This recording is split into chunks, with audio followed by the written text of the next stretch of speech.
सब प्रकार के पापों को नाश करने वाली श्री गंगा जी, पतित पावनी श्री गंगा जी। भगवान ने गुरुदेव से कहा, गुरुजी ऐसी नदी तो मैंने देवलोकों में नहीं देखी, ये कौन नदी है? विश्वामित्र जी के नेत्र डबडबा गए। राजन, कोई बाप अपनी बिटिया को भूल सकता है? आपको मालूम नहीं, आंखें श्री चरणों से निकली श्री गंगा जी। भगवान बैठ गए गंगा के तट पर और कहा, गुरुजी मुझे गंगा जी की पूरी कथा सुनाइए। आज भगवान कथा सुन रहे हैं गंगा की, और कल केवट के द्वार पर जाएंगे तो गंगा की कथा स्वयं सुनाएंगे।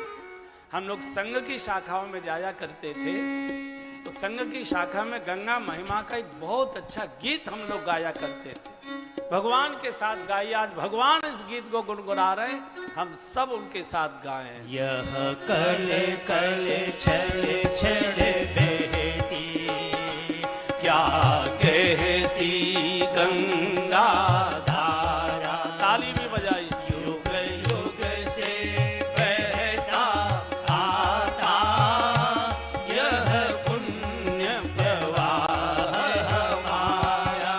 गाइए। यह कल कल छल छल बहती, पीछे तक सब क्या कहती गंगा धारा। युग युग से बहता आता यह पुण्य प्रवाह हमारा।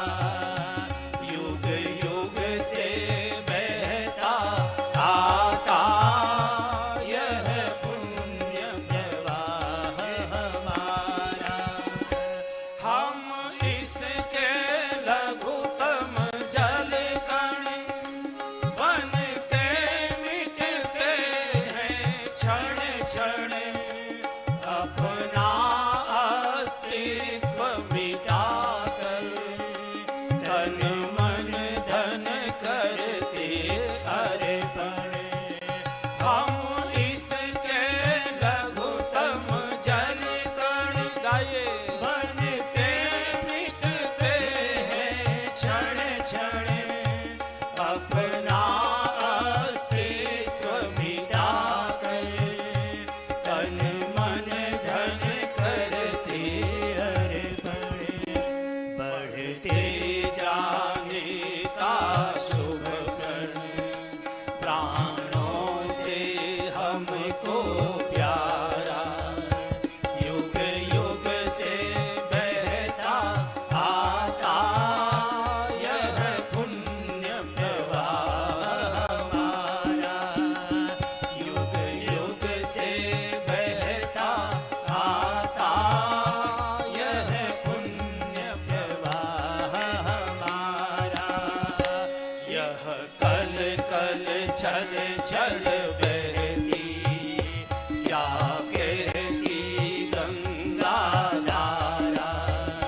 युग युग से बहता आता यह पुण्य प्रवाह हमारा।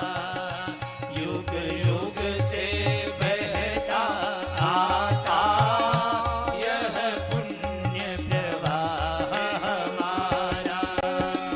इस धारा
क्या बाधा बन कर आए, डह जाएंगे गिर पर्वत, कांपे भूमंडल सारा, युग युग से बहता आता यह पुण्य प्रवाह हमारा, युग युग से बहता आता यह पुण्य प्रवाह हमारा, यह कल कल चल चल बहती, क्या कहती गंगा धारा, युग युग से बहता आता यह पुण्य प्रवाह हमारा, युग युग से बहता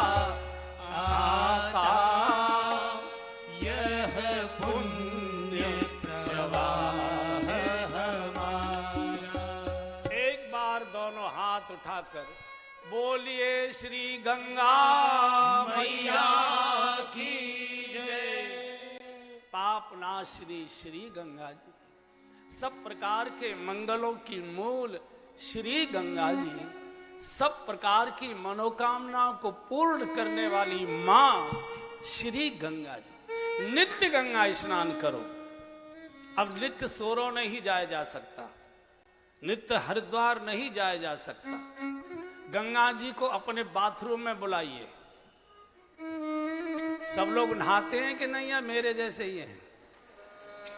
मुझे तो भगवान ने नहला धुला कर भेजा है, आपको पता ही नहीं लगेगा कब से नहीं नहाया हूं। सब नहाते हैं। जब आपकी बाल्टी भर जाए, उसको हाथ से जल को स्पर्श करिए, मंत्र बोलिए, गंगे चयमले चैव गोदावरी सरस्वती नर्मदे सिंधु कावेरी जले अस्मिन् सन्निधिं कुरु। संस्कृत का श्लोक याद नहीं आता, हिंदी में बोलो, हर हर गंगे जय शिव शंकर, हर हर गंगे जय शिव शंकर। मग डालते जाओ, मैल उतारते जाओ, हर हर गंगे जय शिव शंकर, हर हर गंगे जय शिव शंकर। कल से करके देखिए। स्नान आपने अपने घर के बाथरूम में किया होगा, लेकिन जब निकल कर आओगे नहाने के बाद तो लगेगा हरिद्वार की हर की पैड़ी पर गोता लगाकर बाहर निकले। गंगा का आह्वान।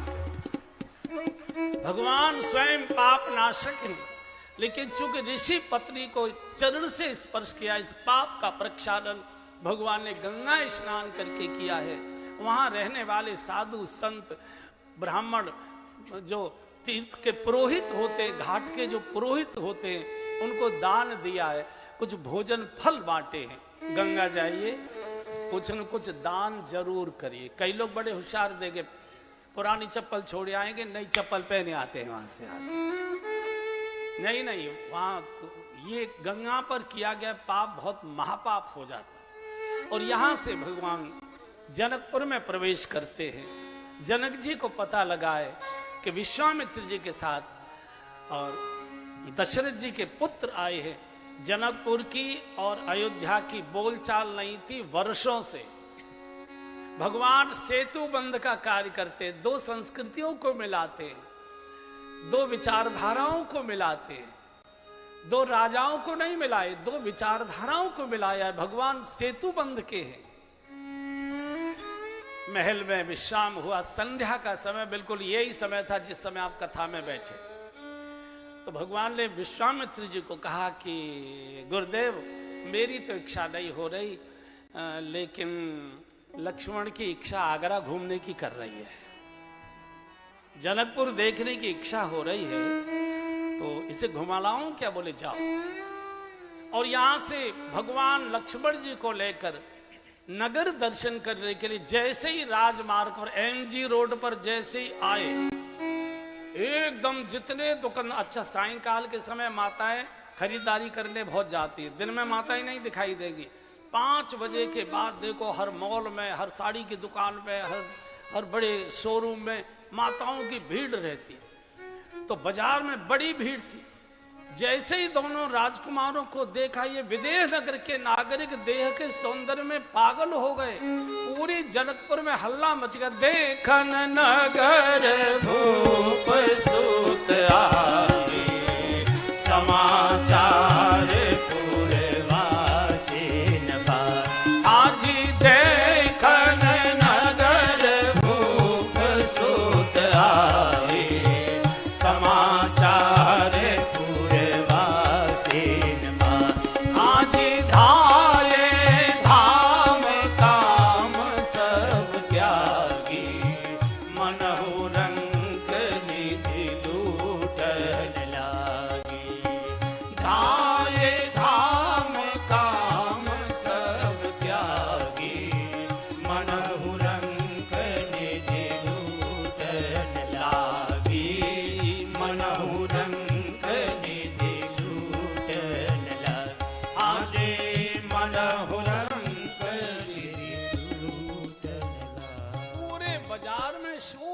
गया। दो राजकुमार नगर दर्शन के लिए आए। इतना सुंदर स्वरूप, गौर वर्ण, श्याम वर्ण, ऐसा रूप देखा नहीं, सामान छोड़ छोड़ कर भागे।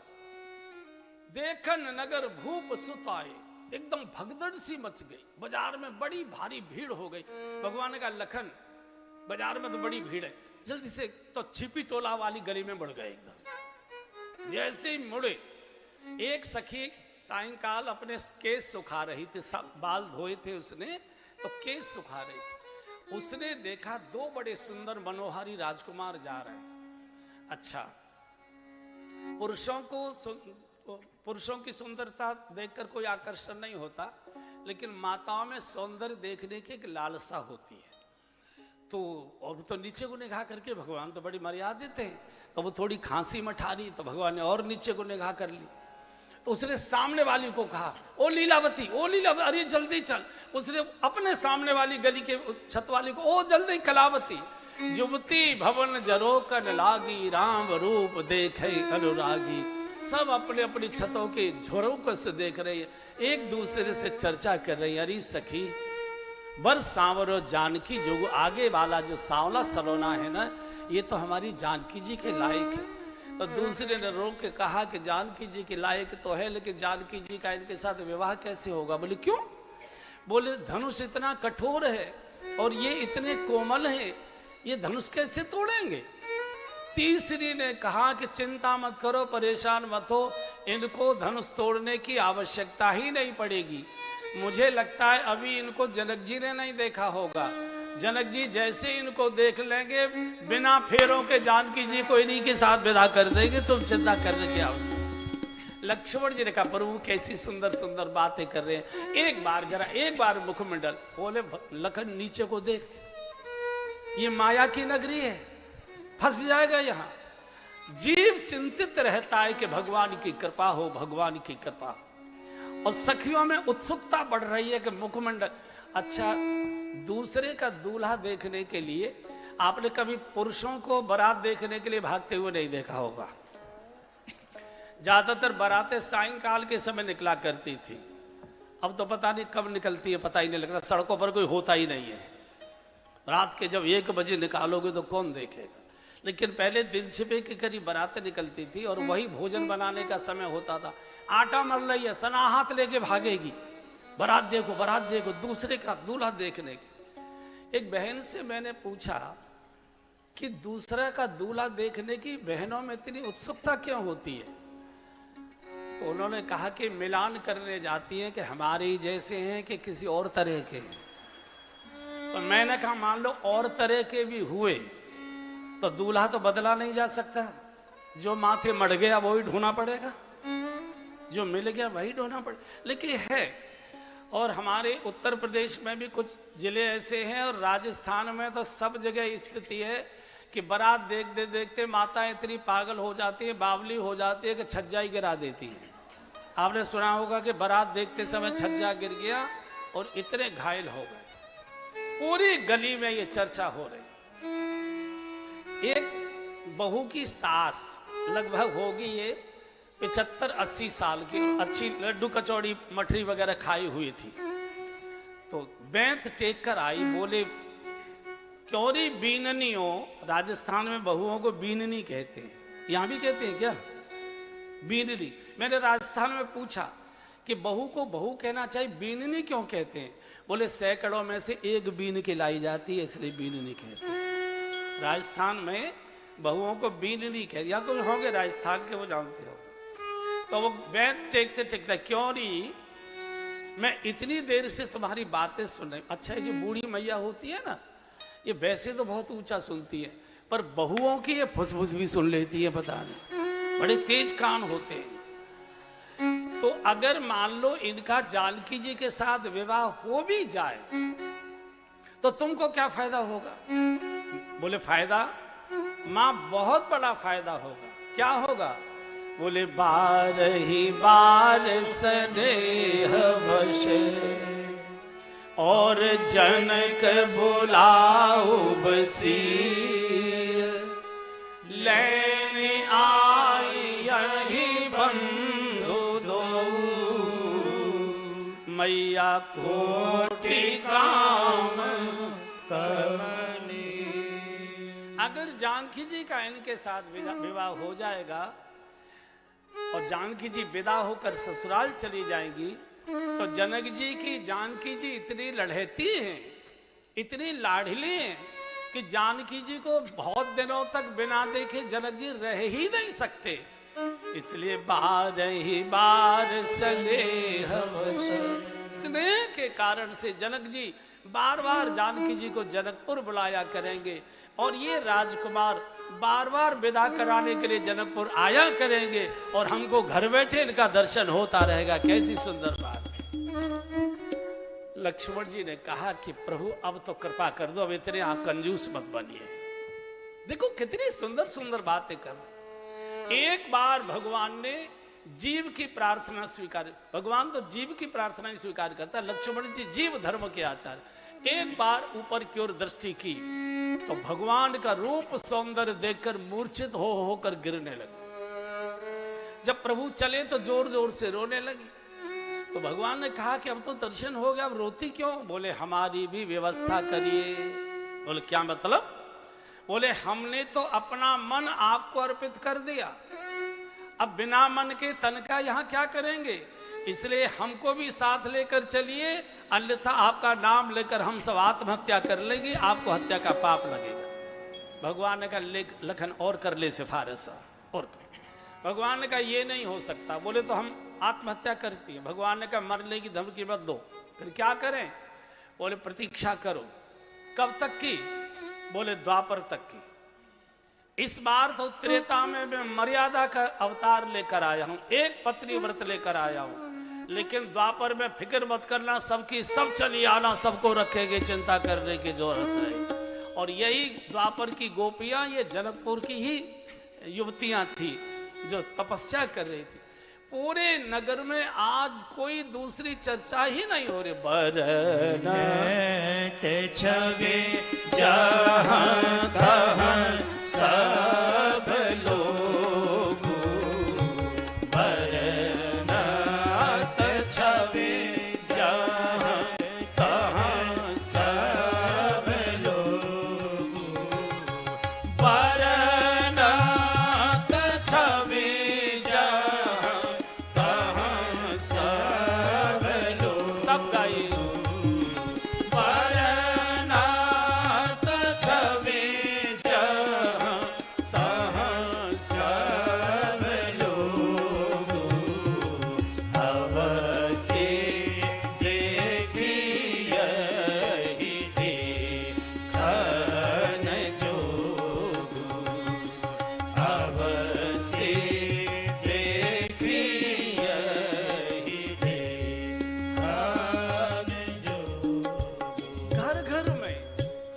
दुकानों पर, चौराहों पर, पार्कों में सर्वत्र एक ही चर्चा है। अगर कुछ आंखों से देखने के लायक है तो ये दोनों राजकुमारों के रूप को देखना ही।